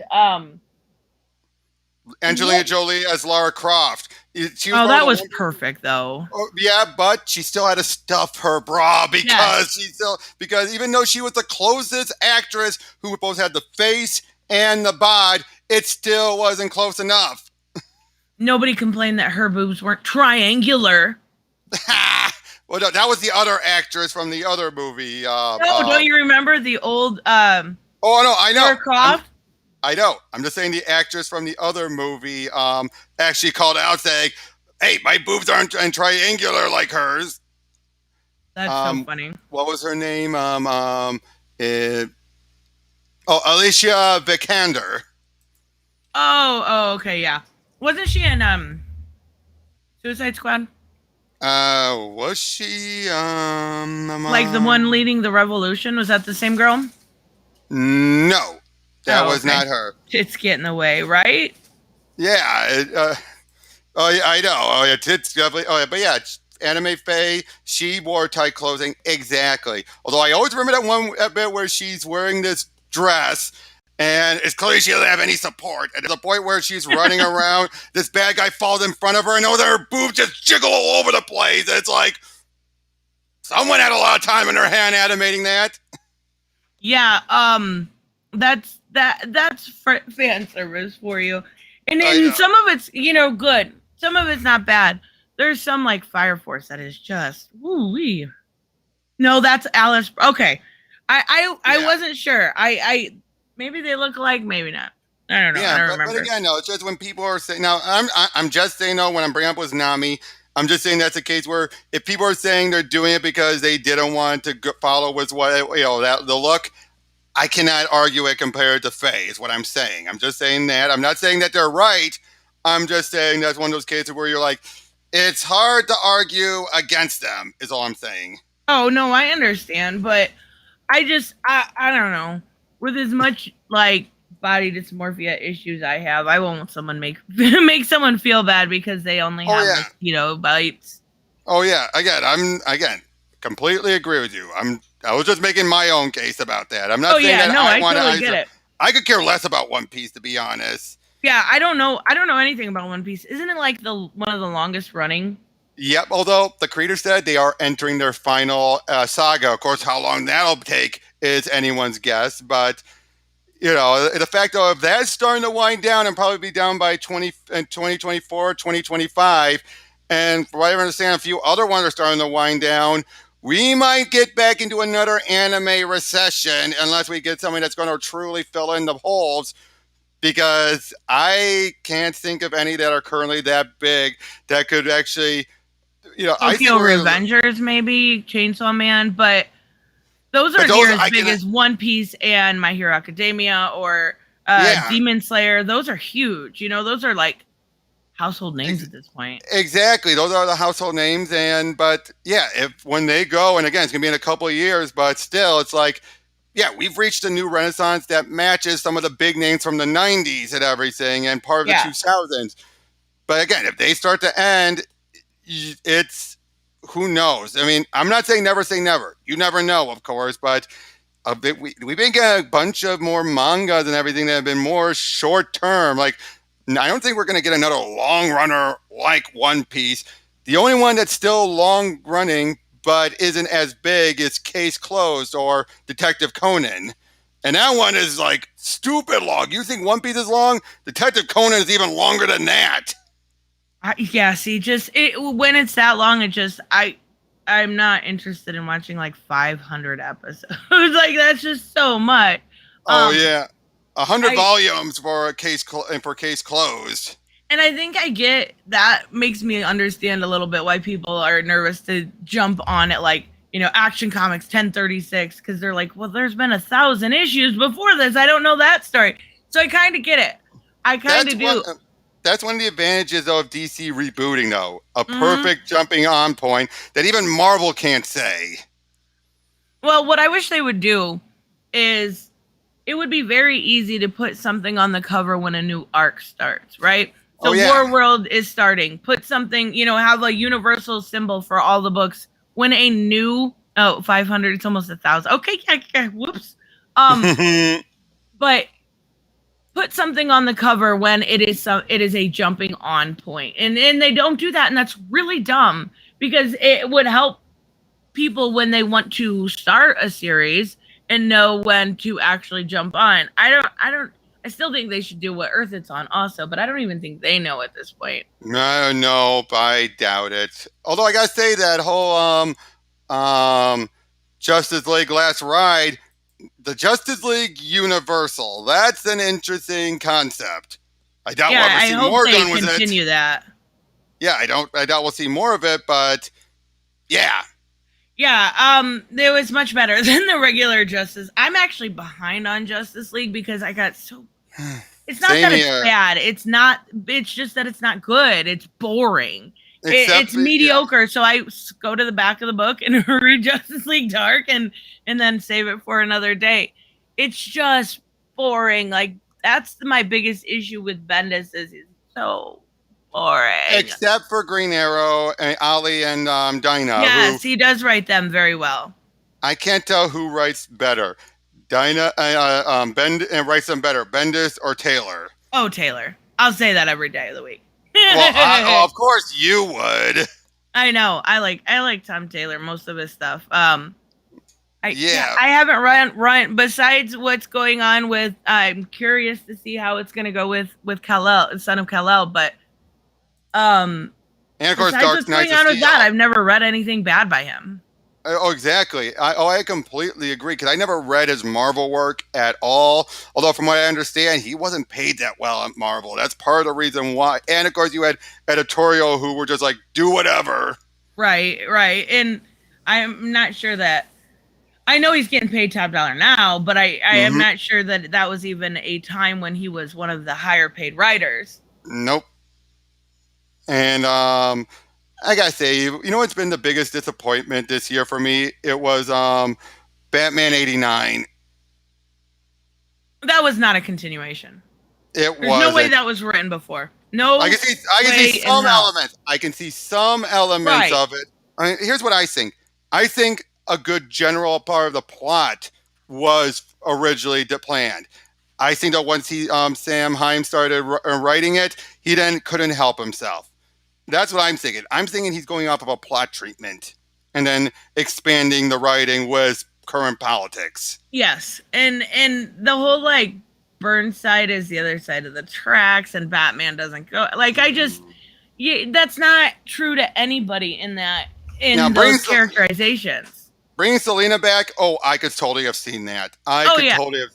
Yeah. The stuff with Two-Face, with Harvey. I could see that too, and it felt like they were building up to that. Yeah. But again, all of the new and a black Robin, they were going that route. I knew they were doing that. Yeah. So again, I think he's using a plot treatment, but like I said, he just can't help himself. He's one of those writers who just like, oh, I got to go with the current stuff. I mean, would he have done something similar and made it a bit racial? I doubt it. Not in the 90s. Out of curiosity, I know that came out in '89. I was only 2 years old, but I was 4, yeah, or 2 or 3, depending on when it came out. But I'm curious. I wonder if people complained about the race swapping of Harvey Dent.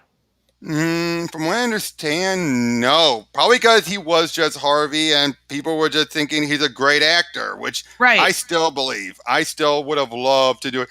Not just. Plus, it was abnormal at that time. Oh, yeah, it was abnormal.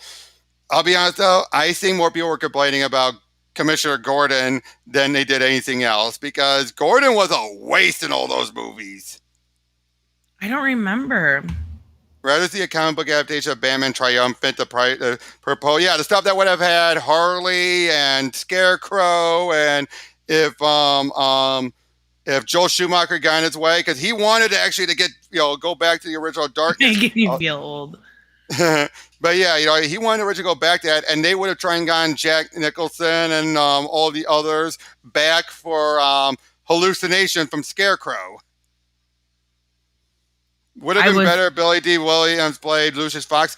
Lucius, I don't think, was a character back then. Yeah, he wasn't. No, he was, but he wasn't a main. Like he wasn't as required in Batman lore as he is now. No, it wasn't an issue. More people had a problem with Mr. Mom Blame. Yeah. Oh yeah, I didn't even think about that. I remember that movie. He was all like, "Where's the muscle?" There's a reason why it's a padded suit. Couldn't he not move his head? Oh yeah. Because of the bat suit. No Batman could turn, and except for Adam West, no Batman could turn their heads until the Dark Knight. That is crazy to me. That's why they had to go. They had to go. Yeah, Lucius existed back then, but he wasn't as big of a character, I would say. I don't know. He was just the CEO of Wayne Tech, and he never had that much ties to the Bat family. Well, that actually reminds me. What Leo said. What do you think about what they're doing with Lucius right now Oh, in the you mean John the Ridley character stuff? assassination they've been Yeah, doing with him? yeah, exactly. They have been ruining him. Ridley's been ruining everyone just to prop up Jace. They either praise him, or they are inferior to him, or they held him back and made him he became his Like own he was man. a terrible father. No, the one thing that still gets me was that stupid backup story that revealed, oh, he was supporting Bruce until Robin came on, and then he decided, I'm going to wait to the right moment to cut him off at the knees because this is going too far. It's like, this whole time, you're basically saying since Dick came on, he's actually been faking it so he can then swoop in and cut Bruce off at the knees. Wow, you were making him a stereotype. Yeah, I thought they were gonna go with maybe after Joker War, he's going Toxic. a little bit. No, it's been all along. What are you giving John Ridley these reins for? Like, I don't know. not only is he making Jace very much Bruce Wayne, except for wanting to be seen, but he's also making Lucius, a character that everybody has loved for years and years and years and years, a complete dick. And in the newest one, Earmuffs, the mother's a murderer. Like, how does that go along? We already knew that from Future State, remember? Yeah, but wasn't she the one in Future State that was like totally going with the magistrate? And more so, even. It felt like she more believed in the magistrate did. It's ridiculous. I don't remember that from Future State. I guess I missed that. But like, well, that was the vibe it got. That was the vibe it was giving. Well, like now she's a murderer, but yet she's super like riding the dick of the magistrate. Like, I don't get it. John Ridley, what are you doing? And not that though, he was supposed to write Luke, and now he's writing Jace. You know why that is? Because Luke would have had too much already established characterization that he didn't want to do. So it's like, give me Jace. He's a clean slate. Let me do it, because why else has he been so hostile towards Luke? Basically making Luke so incompetent that he pretty much let was it Tanya or the other one? Tamara. Or Tiffany? I don't know. Tiffany, who I loved in Red Robin, by the way. Tiffany's awesome. She was, but now it's Tanya who's in Tiffany's role. They basically swapped names on them. But yeah, her ending up in a coma, and then Luke failing, and Jason being all like, oh yeah, I've got this. It's like...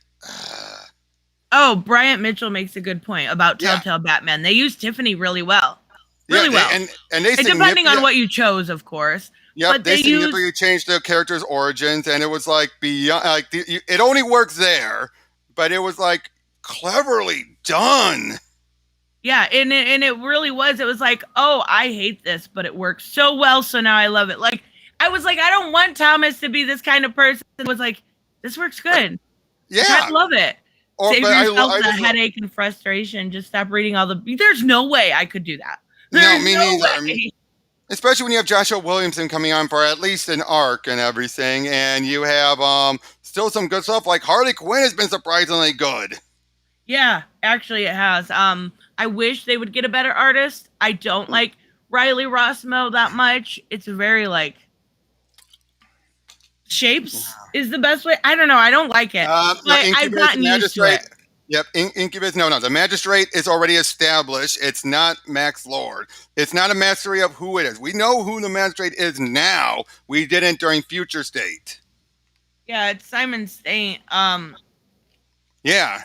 And Nakano's going along with it, but like we've been dealing with the Magistrate for a long time now, and I get it. We've dealt. We're wrapping it up at least. We're at least wrapping it up. Are we?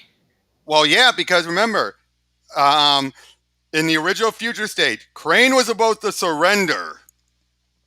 Yes, but he's not here, and they're basically now showing the dark side of the Magistrate program.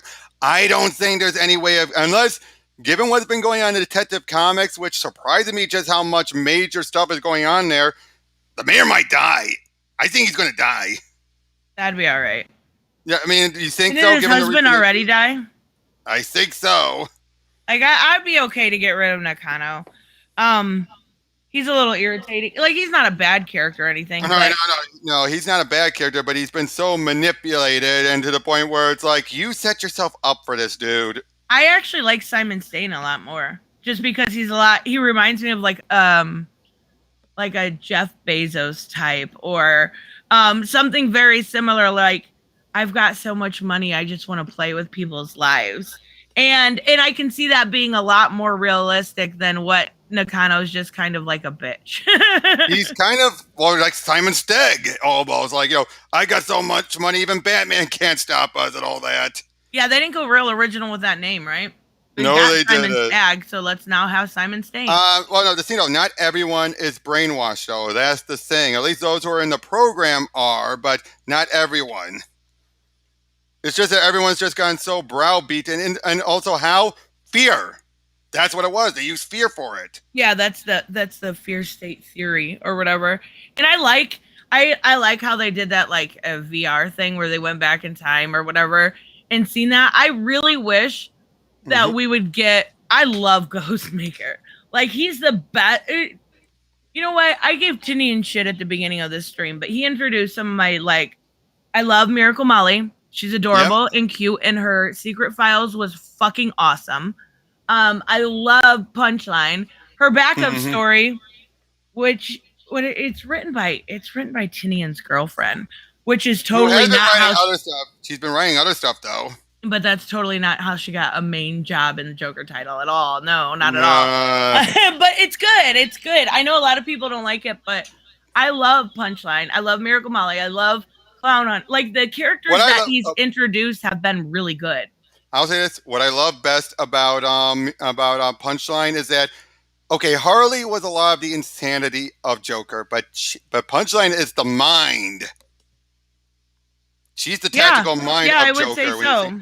Yeah, because look at how much of a manipulator she is. That's part of the reason why she's not Joker's girlfriend. She's Joker's groupie. But it's like, she matches his intellect in a way that Harley can, because she's a psychiatrist. And there have been some stories where it's shown she can be manipulative, but not like Punchline. Not like what we've seen her in her backup story. I wish they'd do a little bit. The only thing I can think of what they're going to do is Shadows of the Bats. They're going to have to do something with Poison Ivy, right? Like, it's going to have to be Poison Ivy centric, which is awesome. Because I love her, and her roots are at the bottom of Gotham, and she could literally kill Gotham in a second. So are they going to make her go through the mind machine? Is that going to, like... One thing that does annoy me... Yeah. One thing that does annoy me is, like, the constant... Like, we met Wise, Professor Wise, or whatever he is. He didn't have to be tied to Ivy some way. Like, just let him be. Just let us learn new about him. You don't have to have ties with every single thing. And I'm not saying it's terrible. I'm just saying, like, it's constant. I will say this. What happened in the recent issue, earmuffs, spoilers, Crane getting shot and everything. And I'm just like, but then they have a good reason to keep him alive because he's needed to shut it down. I just love it when Molly's like, what to do. Like, I need him alive. Oh, that'll do. Yeah, I love her. She's so funny. And the one that I see nobody talking about, which is so weird to me, but Arkham, what is it? Arkham City. Arkham City. Yeah, especially when it's tied in more. It's tied in more than we thought, especially, so like, it's so much better than... I've talked about how Mariko Tamaki's Detective Comics has been awesome. It's better than that. It's the best Bat title. Period. And it is canon with it because, as we saw in Urban, I almost said Jungle again. I don't know why I keep saying that. What do you... In Eden? No, Urban Legend. Urban Legends. I keep on wanting to say Jungle for some reason. Urban Legends. It's they keep on showing these backup stories that actually connect the dots and everything. Explain what Azrael was between Justice League Odyssey and here. You got you have one of the bad guys is dealing with some of the they actually reference when Azrael went after him some of the stuff from Task Force Z. It is I'm like, wow, they're actually giving us little Yeah. editorial notes and everything, and saying it's all it's a jungle out there. Now you're making me think about the show Monk because of that song. But like that title, we've got 2 issues so far. I did review the first one, but it is the art's so fitting. I love the 10-eyed man. He's so creepy. The new character, Jocasta Joy, she's like, you can understand where she's coming from. She wants the best for these people, her patients, and she's doing it almost, in the wrong way, obviously. But it is so good, like everything. And I love Azrael anyway. I've always really liked Azrael. Mm-hmm. And having him come back as this villain, right? Again, is kind of nice. Kind of like he just came back from Justice League Odyssey, though. So how is he going to be villainous unless it's more from the Order of Saint Dumas? Makes sense. And which I'm pretty sure. Again, we'll get more as we continue on with the backups, all the stuff and urban legends. It's so good. It's definitely one of the best. Like, yeah, I would say it's the best Bat title right now. Probably because it's so experimental. I think because it's an experimental book, just like Task Force Z, which was surprisingly good. Yeah, that was really good too. That's what I'm like. When people come in and they're like, "Oh, DC's dead. All these titles are terrible." I'm like, "What?" I mean, yeah, it's another bad title, granted, but still, it's still good. And again, if they're taking advantage of it being a bad title and be like, "Okay, yeah, it's in the Batman line, but Batman's not in it." Wait, what? What's bad? No, I didn't say anything's bad. I said, Bat. Wait, Ghostmaker's real name is. Wait, we don't know his real name or what he looks like. Wait, do we? He's never we do. Shown... Yeah. He has. No, I was going to say when he was sleeping with those 2 people, but no, I don't. Hold on. Actually, no, yeah, his real name is still unknown. I wonder if that'll be part of the mystery, like a Joker mystery. I love Ghostmaker. Like, oh, yeah, yep. He's like betraying the new Clown Hunter and all that. Speaking of which, I am getting really tired of when people, every time now you're going to have Tim with another guy or say, "Oh, is that his new boyfriend? Is that his new boyfriend?" Oh, it's like, yeah. Shut up. Like, I kind of like don't care. It was one date. I hid his real name. Oh, no. Well, no, Samuel, I just checked on the Ghostmaker wiki entry and it still says unknown. I wonder if we'll find out. I don't know. I love his outfit. Like, Batman 105 was like the quintessential story bringing those all together. I still love that issue. It's so good. Ghostmaker becoming part of the Bat family was so good. Oh, that was a nice twist on the rival. The rival. Normally, you've had so many others that are like, "Oh, it's the rival. He's going to be a bad guy." And no, nice. Hold it. I know when that issue came out, I was like, "Do I really want to trigger people and do a video about please give Batman a boyfriend and have it be Ghostmaker just to be a dick?" And I'm like, no. Because I don't really want Batman to have a boyfriend, but they have that like cool bromance. You know what I mean? Like, yeah, definitely. They work so well together. And I don't think Ghostmaker would want to do it with Bruce. He might be like liking Bruce as a friend, but I think he's like, unless he comes over to my side, I'm not going to try anything. I'll flirt, but I'm not going to do anything. He flirts with Harley all the time. Yep. He definitely like. He's definitely bi. Like, they've already established that. So like, yeah.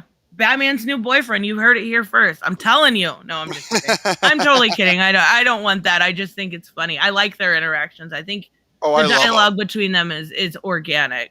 Wait, he does. He has a name. I did not want to be revealing it in the chat. Where did you find it? Because I'm looking all over right now. It's not saying it anywhere, unless you have an advanced copy of a book or something. Live action Gundam movie as well. Bianca, super delayed.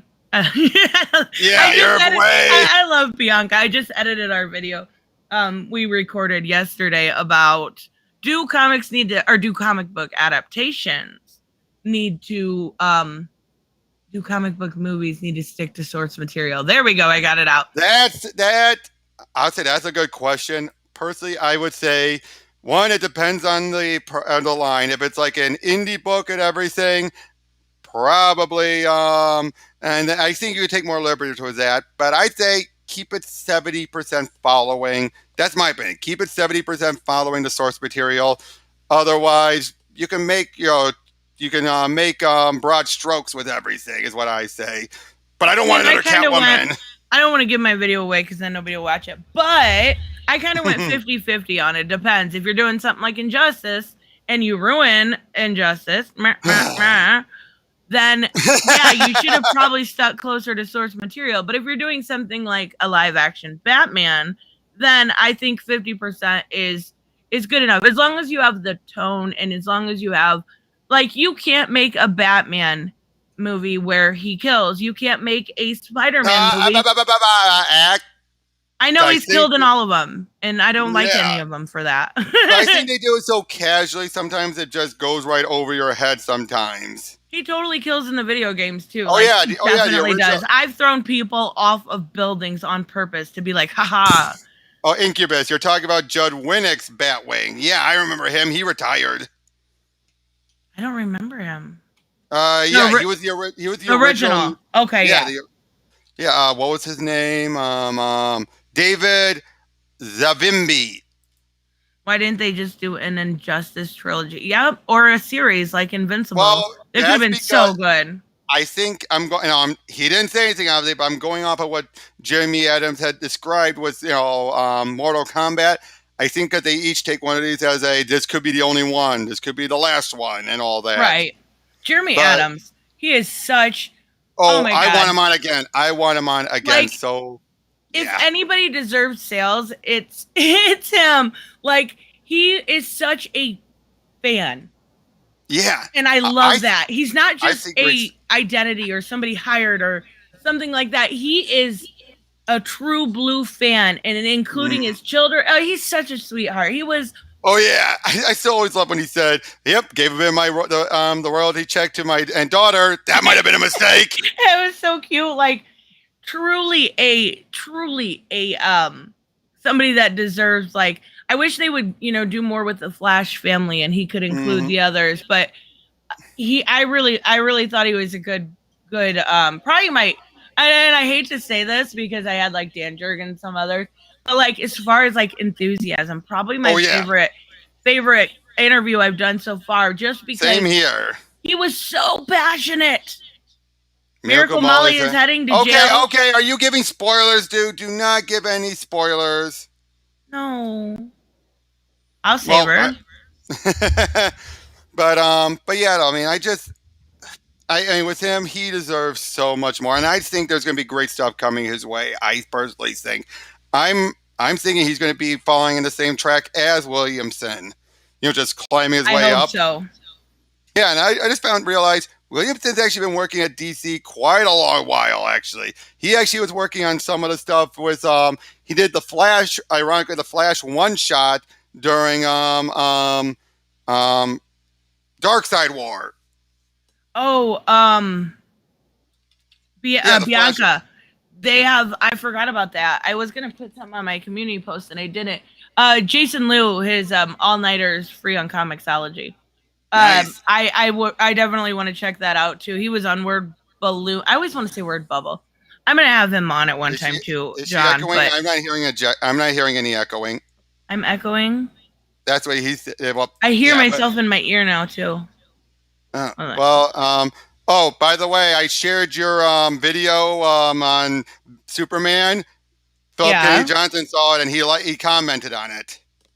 Oh my God! What did he say? Hold on, let me get it. I'll just read it. All right, I'll just read it, not share it. Hold on. He said, well, because I said, hey, check this out. He's like, thanks, man. I shouldn't spoil what's coming, but Tristen did a great job on the vid. The ones where someone freaks out about something that hasn't even happened can get a little exhausting. Oh, that was so nice. Yeah, I can't imagine. He's getting a lot of those, oh, Superman is gonna die things. And when I looked at it, thank you for sharing it, by the way. But when I looked at it and went through, I do hear a little bit of echo. I tried to fix it. We're only going for about 10 more minutes, so I'm sorry. When when I looked at it and I looked through the issues and I looked back through the issues, it doesn't make sense. Yeah.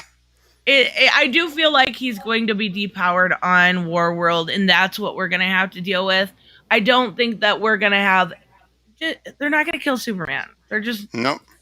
They may do a special something for the 30th anniversary, something like that. But Superman dying is. Especially on very World War, that would unlikely. mean Mongol will win. Yeah. Yeah, that would mean Mongol will win, and then all those people, it's going to be for nothing. That makes zero sense. Now, someone I think in the comments suggested he might rule Warworld. That's just as much of a possibility, but given what's been going on lately with those parasites, I do think he's going to lose his powers while he's on Warworld. I think that's well, that's kind of what we saw in Future State anyway. Well, as far as we saw, yeah. I mean, they didn't spell it out, but I think they implied it, given how he was all chained up and everything. And I'm like, okay, even under like all that chained up, he should still be able to bust out of those. I'm honestly shocked that they let Philip Kennedy Johnson do that like Trail of Tears type situation and kill all the Philosians. Mm-hmm. I was shocked. Like that was, I seen that and I was like, holy, why? That it was brutal, like brutal to the core, and it was hard hitting, and I think that's what they were going for. I'm just surprised DC let him get away with it. Oh yeah, like I say, back to what I had said earlier in the stream, that stuff about how the recent reveal about him being depowered and or at least not as powerful.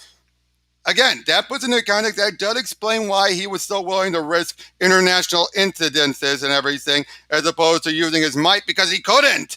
So he basically, that explains his desperation, because that felt so out of character for him. But now we see, oh, he did it because he couldn't keep that charade up against that many odds. So he's like, screw it, I'm going to take the shortcut. Yeah, it actually made a lot of sense. And I didn't even think of that reveal. Like, why would you need Manchester Black? Manchester Black. Well, it turns out and you got it backwards, actually. I need to correct you on that. It was Manchester Black kept the illusion of the hair and everything. It was Enchantress doing the powers. So I did have it backwards. But even so, like, in my head, I should have realized that you would need Manchester Black for something like that. Like, he's just. Yeah.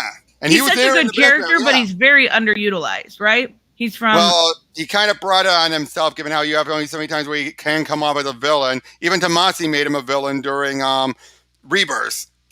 Yeah, and I get it. He's not a good guy, but why would he need a good guy? Yep. Why would he need a bad guy? What was so special about that draw? And I should have seen it coming. It was a good reveal. Now, the Enchantress, well, again, we didn't know how it was tying in with the Authority at the time. We had no idea. And even then, it's still a shoehorn because there's too much in that Grant Morrison miniseries that makes it clear it's an alternate history. Yeah. It's, I don't know. I don't know what they're doing with that.